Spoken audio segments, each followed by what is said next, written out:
Figurines of deities and priests as well as vessels with a breast motif are among several hundred items discovered by archaeologists at an ancient garbage dump in Egypt. Polish researchers at the Temple of Hatshepsut in Luxor in the south of the country came across the extraordinary find while working on the reconstruction of the 3,500-year-old chapel of the goddess Hathor.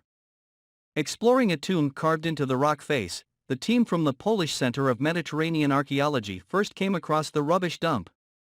Head of research Dr. Patrick Chudzik said, "We were concerned that our work could lead to the collapse of the tomb ceiling, which is why we wanted to secure it. After entering we found that it had never been studied and cleaned, because the debris stacked up to a height of about half a meter. Buried within the rubble, they came across the ancient artifacts." Chudzik said, "The amount and quality of the artifacts we have found is astounding. They include a wooden figurine most likely depicting the owner of the tomb with a wig on his head. Other items discovered included dozens of women figurines, as well as ceramic flasks with breast motifs and floral patterns symbolizing the rebirth of the land of the dead, and cow figurines from the early 18th dynasty, the period of the New Kingdom." According to Dr. Chudzik, these were offerings to the Egyptian goddess Hathor. He said, the offerings were made by local residents asking Hathor for support. After a while, there were too many of them and priests and temple staff had to clear them. "We have already known a few places right at the temple entrance gates, where they were disposed of. Now we have discovered another, previously unknown place." The tomb was originally discovered in the late 19th century by Professor Henri-Edouard Neville. However, the information he published about it was quite scarce. The researcher mentioned the rubble filling the tomb, but did not mention any excavations conducted in this place. Archaeologists from an American expedition working at the Temple of Hatshepsut in 1920s also missed this precious rubble. It appears that the rubble with votive offerings to Hathor remained intact since the time of the deposit, almost 3,500 years ago. Polish researchers have been working at the Temple of Hatshepsut since 1961, when Professor Kazimierz Michalowski founded Polish-Egyptian Archaeology and Conservation Expedition. Since then, archaeologists, restorers and architects associated with the Polish Center of Mediterranean Archaeology have been working on documentation and reconstruction of the temple. Currently, their efforts are focused on rebuilding the Hathor shrine. Partly underneath it there is a tomb carved the rock, which they recently explored. The tomb is carved in the rock. It consists of a passage more than 15 meters long which leads to a chamber with a recess in the stone floor where the coffin with the body of the owner of the tomb was originally placed.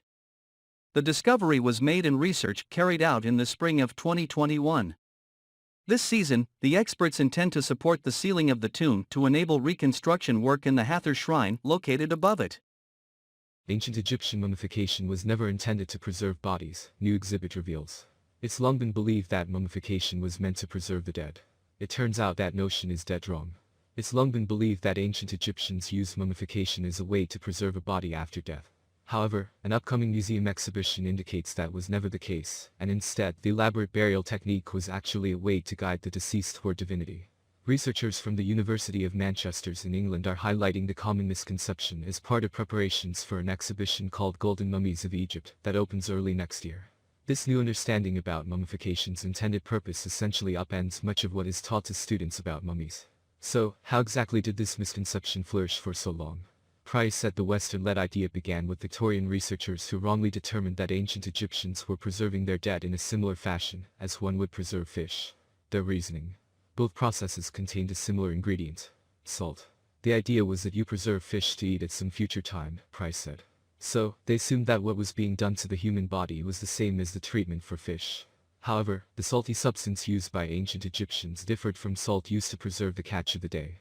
Known as natron, this naturally occurring mineral, a blend of sodium carbonate, sodium bicarbonate, sodium chloride and sodium sulfate, was abundant around lake beds near the Nile, and served as a key ingredient in mummification. We also know that natron was used in temple rituals and applied to the statues of gods, Price said. It was used for cleansing. Price said that another material commonly associated with mummies is incense, which also served as a gift to the gods. Look at frankincense and myrrh there in the Christian story of Jesus, and were gifts from the 3 wise men, Price said. In ancient Egyptian history, we found that they were also appropriate gifts for God. He added, even the word for incense in ancient Egyptian was senator, and literally means to make divine. When you're burning incense in a temple, that's appropriate because that's the house of a god and makes the space divine. But then when you're using incense resins on the body, you're making the body divine and into a godly being. You're not necessarily preserving it. Like Egyptians, Victorian Egyptologists also believed that the deceased would need their bodies in the afterlife, which added more credence to the misunderstanding of mummification. It didn't help that there was a biomedical obsession that was born from Victorian ideas about needing your body complete in the afterlife, Price said. This included removing the internal organs. I think that actually has a somewhat deeper meaning and is basically about turning the body into a divine statue, because the dead person has been transformed. In English, a mask is something that obscures your identification. A portrait reveals identity, Price said. Those objects, panels and masks, give an idealized image to the divine form. As part of the exhibition, the museum will display a number of burial masks, panel portraits and sarcophagi, associated with ancient Egyptian burials, offering further proof of the original intentions of mummification. Golden mummies of Egypt will be on display at the Manchester Museum beginning February 18, 2023.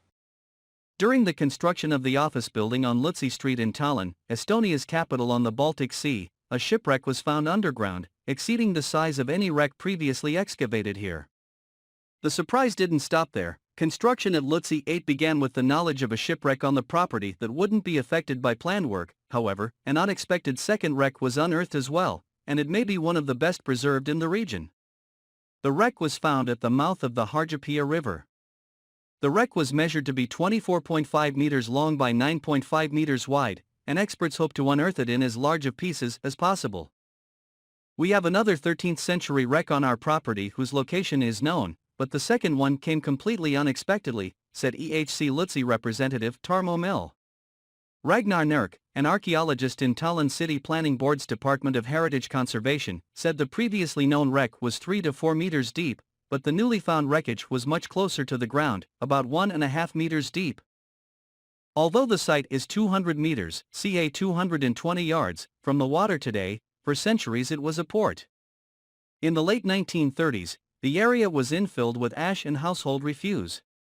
It's not clear if the ships sank there or were gradually buried over time by siltification, or if they were deliberately sunk after reaching the end of their natural lives.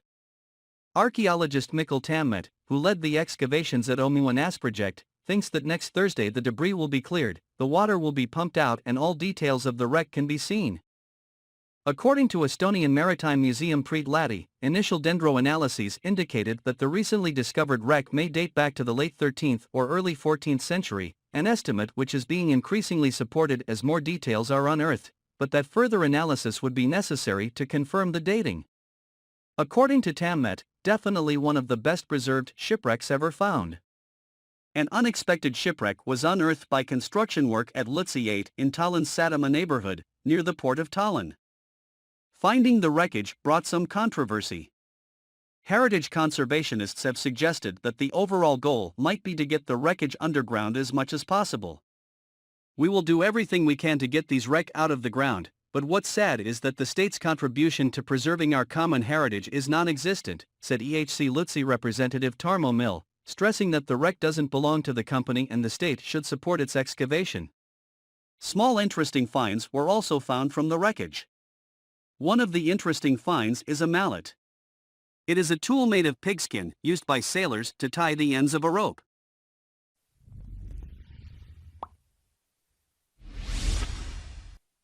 Archaeologists from the universities of Freiburg and Mainz have identified a sacred monumental building of the Etruscans near the Tempio Grande in Volsai, Italy.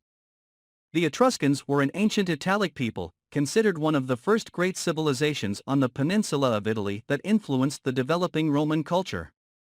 The Etruscans emerged around 900 BC and established 3 confederacies of cities, until they were succeeded by the rising Roman kingdom that spread to dominate the region in the 5th and 4th century BCE. An interdisciplinary team found a large, monumental building, roughly the same size and alignment as the neighboring Tempio Grande, measuring 45 meters by 35 meters and dates from the end of the 6th or beginning of the 5th century BCE. The temple was first identified during a survey using geophysical prospecting and ground-penetrating radar over an area of 3.5 acres in the northern area of Volsai. The survey is part of the Volsai Cityscape project, which was launched in 2020 and aimed to research the settlement strategies and urbanistic structures of the city of Volsai. Volsae was one of the 12 cities of the Etruscan Federation, and in pre-Roman times was one of the most important urban centers in what is now Italy. Paul P. Pasica of the University of Mainz said, "We discovered remains from the city's origins that had previously been overlooked in Volsae and are now better able to understand the dynamics of settlement and the road system, besides identifying different functional areas in the city. Our knowledge about the appearance and organization of Etruscan cities has been limited until now," says Dr. Mariachiara Franceschini of the University of Freiburg. The intact strata of the temple are offering us insights into more than 1,000 years of development of one of the most important Etruscan cities.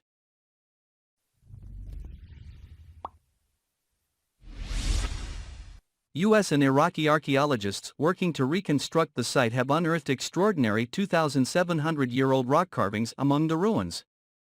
They include 8 finely made marble bas-relief carvings depicting war scenes from the rule of the Assyrian kings in the ancient city of Nineveh, a local Iraqi official said Wednesday. Discovered last week, the detailed carvings show a soldier drawing back a bow in preparation to fire an arrow, as well as finely chiseled vine leaves and palms. The gray stone carvings date to the rule of King Sennacherib, in power from 705 to 681 BC, according to a statement from the Iraqi Council of Antiquities and Heritage. Sennacherib was responsible for expanding Nineveh as the Assyrians' imperial capital and largest city, siting on a major crossroads between the Mediterranean and the Iranian plateau, including constructing a magnificent palace. Fadel Mohammad Khoder, head of the Iraqi archaeological team working to restore the site, said the carvings were likely taken from Sennacherib's palace and used as construction material for the gate. "We believe that these carvings were moved from the palace of Sennacherib and reused by the grandson of the king, to renovate the gate of Mashki and to enlarge the guardroom," Khoder said. When they were used in the gate, the area of the carvings poking out above ground was erased. Only the part buried underground has retained its carvings, Khoder added. ALIF, the Swiss-based International Alliance for the Protection of Heritage in Conflict Areas, said the Mashki Gate had been an exceptional building. IS targeted the fortified gate, which had been restored in the 1970s, because it was an iconic part of Mosul's skyline, a symbol of the city's long history, it added. ALIF is supporting the reconstruction of the Mashki Gate by a team of archaeologists from Iraq's Mosul University alongside U.S. experts from the University of Pennsylvania. The restoration project, which is being carried out in collaboration with Iraqi antiquities authorities, aims to turn the damaged monument into an educational center on Nineveh's history. Iraq was the birthplace of some of the world's earliest cities. It was also home to Sumerians and Babylonians, and to among humankind's first examples of writing. But in the past decades, Iraq has been the target of artifact smuggling. Looters decimated the country's ancient past, including after the 2003 US-led invasion. Archaeologists from Archaeologerna have uncovered a 1,000-year-old Viking-age treasure hoard in Täby, Stockholm. The discovery was made during excavations of a Viking settlement where the researchers found the remains of 20 houses and structures that date from AD 400, continuing into the Viking Age, AD 800 to 1050, and the early Middle Ages. Several of the coin pendants are European in origin, coming from England, Bohemia and Bavaria, in addition to 5 Arabic coins, dirhams, which suggests a far-reaching trade network. One of the coins dates from the 10th century AD and was minted in the city of Rouen in Normandy, France. According to Professor Jens Christian Mosgaard at Stockholm University, this type of coin has only previously ever been identified from drawings in an 18th century book. Speaking of the discovery, Maria Lindström from the National Historical Museums in Sweden said, "This is something you probably only experience once in a lifetime." Why the hoard was deposited is a mystery to the researchers, with one interpretation by archaeologist John Hamilton stating that people hid and buried their treasures in difficult and tumultuous times. A rare collection of bracteates, thin, single-sided medieval coins, has been dug up by a dog near the city of Wałbrzych in southwestern Poland. Experts say the items, which date back to the 13th century, are the first such large discovery in over 100 years. The Wałbrzych branch of the Lower Silesia Heritage Protection Office was alerted by the owner of the dog, named Kajtuz, about his rare find earlier this month. They immediately dispatched a team, including archaeologists from the University of Wrocław, to investigate. The person who contacted us was out walking the dog, Anna Noakaskasutra, the Volbjik Heritage Protection Officer, told Gazeta Wyborcza. Kechtus started digging in the earth, and that was how he reached the jug with the coins. The objects turned out to be medieval bracteates which were preserved in a damaged earthenware pot, the Lower Silesia Heritage Protection Office explained. Preliminary findings date the find to the first half of the 13th century and suggest that the coins were minted in Brandenburg, Saxony, or Silesia. Finding a significant number of coins from this period is an exceptional occurrence, added the office, because new currencies could be issued as often as 2 or 3 times a year, with previous sets of coins being melted down and reminted. The discovered coins are in excellent condition, with mostly clear prints and little damage. Poland's biggest collections of bracteates have previously been in Warsaw and Krakow, but the area of the new find will now become a mecca for medievalists, the Heritage Protection Office predicts. For now, however, they do not want to reveal the precise location of the discovery, to discourage amateur metal detectors from arriving, reports Gazeta Wyborcza. Bracteates, from the Latin bractea, meaning a thin piece of metal, were used as coins in medieval times. They were printed on the obverse, with a concave negative of the image on the reverse. Featuring representations of animals, fantastical designs and elements of architecture, they are an excellent material for medievalist studies, says the Heritage Protection Office. The idea of stamping coins from a thin plate was caused by the low availability of ore, silver or, more rarely, gold, and the reserves of the mint. Kings, dukes, and bishops could mint coins, the Heritage Protection Office explains. Only with the discovery of silver deposits near Prague did the euro of medieval Europe, the Prague groschen, begin to be minted, which gradually took over from bracteates. The coins are archaeological heritage and will therefore eventually make their way into a museum rather than onto the numismatic market. First, however, they need to be properly studied and conserved, which will require time as well as academic grants. As for Kechtus the dog, with his skills in mind, archaeologists are already making inquiries about his participation in excavations, the Heritage Protection Office joked. Revolutionary find, 19 cannons in river likely sunk in 1779. A warehouse along the Savannah River is holding historical treasures that evidence suggests remained lost for more than 240 years. A cache of 19 cannons that researchers suspect came from British ships scuttled to the river bottom during the American Revolution. The mud and rust-encrusted guns were discovered by accident. A dredge scooping sediment from the riverbed last year as part of a $973 million deepening of Savannah's busy shipping channels surfaced with one of the cannons clasped in its metal jaws. The crews soon dug up 2 more. Archaeologists guessed they were possibly leftover relics from a sunken Confederate gunship excavated a few years earlier in the same area, said Andrea Farmer, an archaeologist for the Army Corps of Engineers. But experts for the U.S. Navy found they didn't match any known cannons used in the Civil War. Further research indicates they're likely almost a century older and sank during the buildup to the Revolutionary War's bloody siege of Savannah in 1779. In a time frame of just over a year, 19 cannons were hoisted from the same area of the river a few miles downstream from Savannah, where Georgia was founded as the last of Britain's 13 American colonies in 1733. They're in remarkably good shape, Farmer said. Many were buried in clay and covered by silt and debris that kind of protected them. Now officials with the U.S. and British governments, as well as the state of Georgia, are working together on an agreement to preserve the newly found guns before putting them on display. Commodore Philip Nash of the British Royal Navy, a military attaché based in Washington, viewed the artifacts submerged in metal tubs of water during a visit Thursday. Some of these pieces are in amazing condition and I'm sure could tell some stories, Nash said. The cannons are being kept in water to prevent further deterioration until experts can carefully clean them. Meanwhile, researchers are looking for more definitive proof linking the cannons to British ships from the American Revolution. Farmer said researchers are very confident of the connection. Savannah had been under British occupation for about a year by the fall of 1779, when colonists planned an attack to retake the city with help from French and Haitian allies. When French ships carrying troops were spotted off the Georgia coast, the British hurried to scuttle at least 6 ships in the Savannah River downstream from the city to block the French vessels. The land battle that followed was one of the bloodiest of the war. British forces killed nearly 300 colonial fighters and their allies, while wounding hundreds more. Farmer said researchers suspect the cannons found in the river came from the British ship HMS Savannah and possibly a second ship scuttled at the same time, the HMS Venus. The longer guns appear to match cannons manufactured in France during the mid-1700s, she said. Researchers are looking for ship logs and manifests in hopes of confirming the armaments aboard those ships. It's also possible the cannons themselves and other artifacts found at the site, pieces of anchors and a portion of a ship's bell once cleaned, might bear markings or other clues to which ship they belong to. The wood from those ships, Farmer said, decayed long ago or got destroyed by prior dredging projects over a series of decades. The question of who owns the artifacts gets a little murky. They were found in state waters of Georgia during a dredging project headed by the Army Corps, a U.S. government agency.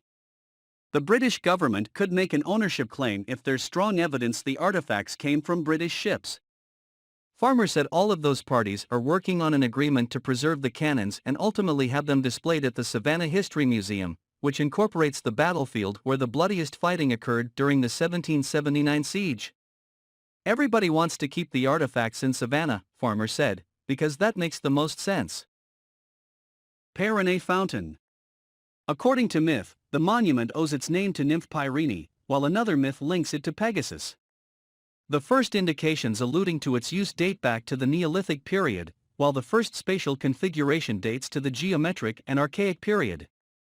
During the 2nd BC it included 6 chambers with access to 3 pumping basins. These were fueled by 4 huge cisterns. Its facade was constructed during the early Roman period, bearing Doric semi-columns framing the arched openings in front of the old chambers. A little later, a rectangular yard placed to the north of the fountain was surrounded by high walls. At the center of the courtyard, the open-air fountain was created at a lower level and supplied with water through large ducts below the courtyard floor. The 3-niche courtyard building was constructed towards the late 4th AD, and marble columns and decorative architraves were later added in front of the facade.